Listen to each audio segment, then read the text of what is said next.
I told my daughter I refused to attend her wedding if her biological father is there, and now she's accusing me of holding on to the past even though she has no idea of the trauma he put me through. For some context, about 24 years ago, I was SA'd by a close friend of mine and got pregnant by the encounter. I was inconsolable for months after the event. To make matters worse, I found out I was pregnant at about 20 weeks, and where I lived at the time, it was illegal to get an abortion after the first trimester. My husband had really been my rock and my support during that time, and I do not know how I would have ended up if not for him. He said that I could put it up for adoption or I could keep the child and he would raise it like our other children. I decided to not give it up for adoption, but raising the kid was hard. I'm half Polish and half German, and he is half German and half Russian. We both have pale skin, light hair and blue eyes, as well as being fairly tall. I'm around 5 feet 10 inches and he is about 6 feet 3 inches. However, our daughter Luna is about 5 feet 3 inches, has dark hair and a brown complexion like her biological father. I often heard snide remarks about me being an unfaithful wife because it was obvious that she was not my husband's child. It was especially hard for me when Luna was young because she looked so much like her dad. My husband took care of my daughter most of the time since I had bad flashbacks whenever I saw her face from when I was assaulted. As she grew up, it died down a bit, but I would still get these horrible panic attacks when I saw her wearing boys' clothes and short hair. Since I was prone to having panic attacks, Luna ended up being closer to my husband than she was to me. Also, she often ended up getting a little more than her siblings from my husband as some sort of compensation because of me. We never told her that she was the product of SA because I was too ashamed and my husband did not want her feeling different from her siblings. I often told her that me and her biological father got into an altercation and never spoke to one another ever again. About 2 years ago, she got one of those DNA test items and found out she had a relative in the system. This said relative got Luna in touch with her bio dad and they started talking despite my protests. He apparently wanted to speak to me about something he wanted to tell me, so Luna attempted to persuade me to speak with him. I made her aware that me and her father shouldn't ever be in the same room together. Now Luna is getting married to a lovely young man, and she is having a pretty decently sized wedding. The original plan was to have my husband walk her down the aisle, but he had gotten into a bad accident leaving him in a wheelchair until his legs are strong enough to support his weight again. However, this is not her idea of a picture-perfect wedding day, so she invited her biological father to have the honor of being the bride's father. Her wedding invitation not only invited my raised, but she totally disrespected the man who raised her. Although I or a bridesmaid could have pushed him down the aisle, she thinks it would not fit the vibe of the wedding.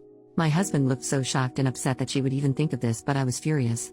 I have a visceral hate for that man and I let her know that I would not be anywhere near him. She told me that this is what she wants and there's no changing her mind, so I told her I will not be attending if he's there. She got upset and told me that I shouldn't hang on to the past, but I laid it into her that she doesn't know what happened between me and her biological father, so she shouldn't stick her nose where it doesn't belong. Though I feel terrible about what I said and how I said it, and I can't be blamed for her being born or not knowing what happened since I never told her, I still feel as though my wishes should be respected if I say I don't want to be in the same room as someone. I'm now okay with her contacting her father, I just do not want anything to do with him. Also, it's rude to replace your father with another man who you've barely known for 2 years because of something he couldn't control. Can anyone offer me a perspective that I am not catching? Has anyone ever dealt with this, and if so, how?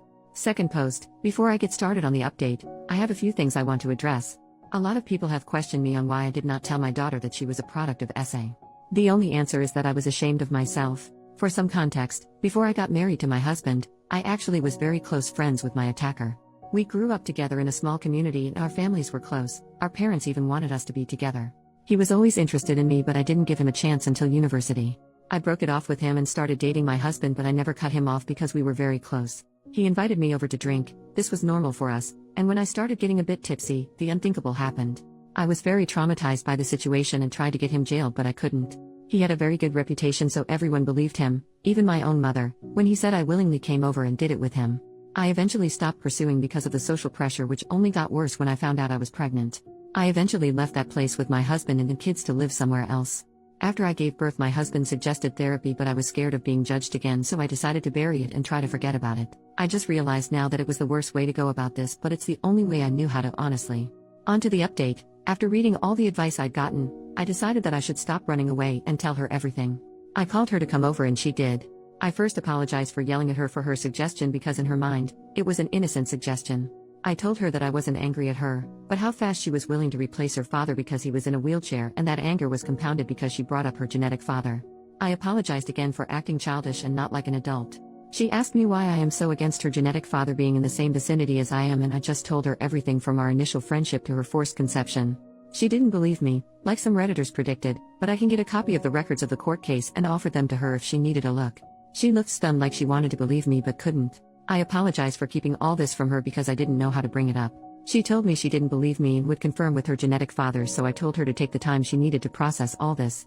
Later that day, she came again, crying and apologizing for not believing me. I held her and cried and apologized too.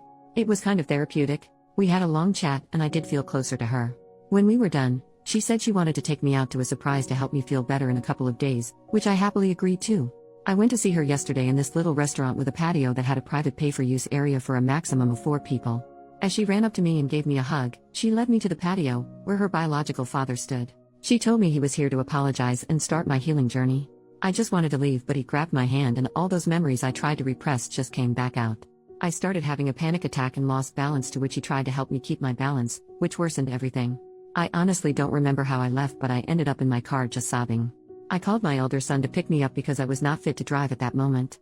Today, my daughter called me upset that I ruined her surprise, but I was extremely upset with her. I asked her why she did that when she knows everything that happened between me and him, and she tried to use the excuse of my healing journey, but I wasn't having it. She admitted that she wanted me to get used to him because he's gonna be walking her down the aisle along with my husband and doing the daddy-daughter dance. I told her that while I loved her and respect her decision to be with him, I'm not willing to be anywhere he is. She started complaining about how she wants all her family to be there, and I'm still not forgiving, but I hung up the phone. My husband is aware of everything and stands by me of not going to her wedding, but I don't want this. If my other children were to know, they would stand by me and tell the rest of their extended family, which is going to lead to my daughter getting disowned by the family. There is no need to give me advice on this because I will be seeking professional aid. Anyways, one good thing to come out of this is that I'm finally confident enough to seek therapy. Thank you for listening to my venting, and for commenting on my last post. Happy holidays. I hope you enjoy it with those who you love. Third post. Hello everyone, it has been a while since I last posted on this website. I have a few new updates for everyone that has been asking me. I apologize for not getting to everyone in my direct messages, but I really appreciate everyone sending me support through those tough times. I would like to share some good news before going on about what happened with my daughter. My husband is able to walk again, albeit with a cane, but it is progress. We have been going to physical therapy to help strengthen his legs after his accident. It's good to see him happy and walking again. I've also been to therapy and met this wonderful and sweet therapist. My therapist is so patient and kind.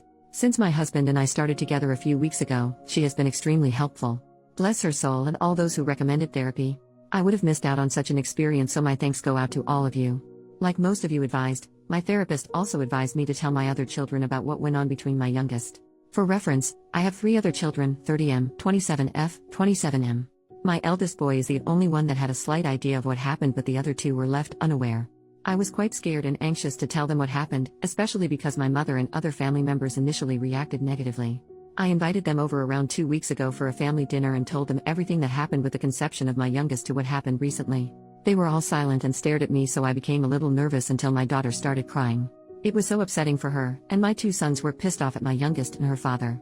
They asked why I didn't tell them earlier, and I told them I was just scared of how they could have reacted. My husband took them out of the dining room to talk while my eldest daughter just cried together. When my boys and husband came back, they apologized for leaving early and left. My eldest daughter wanted to spend the night with me, but early in the morning, she left with her brothers to do whatever. I didn't hear anything from them until last Wednesday. I was on Facebook when I saw my elder daughter's post calling out my younger daughter for not only ignoring the man who raised her but siding with her mother's assaulter and re-traumatizing her. My boys made similar posts as well, dragging her name through the mud. I had so many direct messages, but I didn't want anything to do with them, so I deleted the app off my phone. Since I don't like people knowing about my personal life, I asked my kids to take down the posts. They said they did, but I haven't re-downloaded the app to find out. My youngest would-have-been husband came to my house with his mother to apologize. He told me he broke off the engagement because he couldn't be with someone who treated their parents like that. His mother let me know how disgusted she was with my daughter's actions, and someone like that would never be a part of her family. I was honestly stunned by all the support I have received. It's one thing to receive support online, but receiving support in real life was surreal for me. I'm a bit disappointed because I wanted my daughter's former fiancé to join the family, as he is a lovely and sweet boy, but he has boundaries in a relationship that my daughter unfortunately crossed.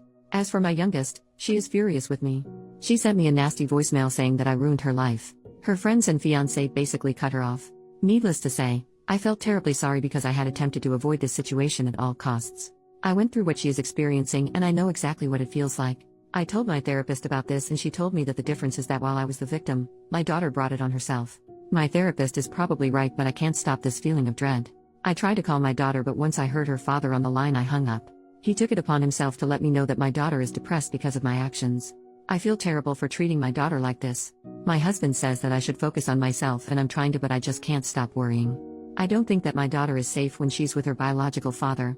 This is all that's going on in my life right now for all those asking. Thanks for listening to me and thanks for the advice again. I really appreciate everything.